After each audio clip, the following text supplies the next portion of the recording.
Outlaw Sports is brought to you by Molson Canadian, made from Canada, and Rocky Mountain Barbecue, Alberta barbecue cuisine at its best. Before today's segment, we want to give you a chance to win a real cool prize. All you have to do is follow us on Twitter and Facebook.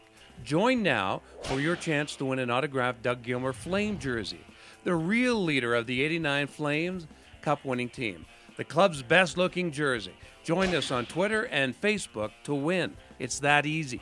And here we go. First snap of the overtime. The Broncos have been in 3 overtime games this year. They won them all. Got him at the 40. It's Thomas at the 50. Stiff arm got him 3 to the 30. I know there's a lot of people out there love Tim Tebow. A lot of people don't like him because of who he's associated with. But you had to really take a look at him and smile at what he did against the Pittsburgh Steelers in the first round of the playoffs. I mean, here's a guy, the quickest overtime ever, 11 seconds in, he hooks up with Demaryius Thomas, 80 yards for a touchdown, beautifully thrown ball.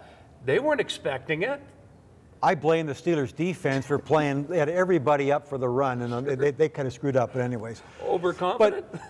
But I think again, this was great marketing for the NFL. Tim Tebowing, and then he goes down to his Tebowing. I mean, everybody's talking about that.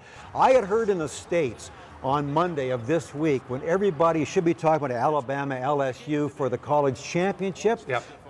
Everybody was talking with the Denver Broncos and quarterback Tim Tebow. Upstaging, to upstage NCAA football championship is huge. Yeah. Tim Tebow deserves the mic because he won it. So how can you argue that? I think Henry Burris and the Calgary Stampeders could have beaten that Steelers defense on that day. They were beaten up, they were old, and a quarterback who looked like you did in flag football when you had your injuries. You couldn't move. I mean, to watch Roethlisberger, he just couldn't move out of harm's way. Well, bad ankle, you have to give him credit for playing. But the thing is with Tebow, what I really liked about him, the guy has faced all kinds of adversity. He'd lost 3 games coming into this. They were getting Brady Quinn ready to take some snaps if he couldn't get it done. The defense up against him, saying, okay, we're going to play all these men in the box, beat us with your arm. And he did. And even John Elway doubting him, saying, you got to pull, this kid's got to pull the trigger. And there's just talk all the time. Well, this is the end of Tebow, blah, blah, blah. So good on the kid for rising to the forefront. It won't happen again. It won't happen again. Not against New I mean, England. I thought the Steelers were going to win that game in Denver. However, I forgot to realize how many key veterans were injured on defense, on the defensive line especially.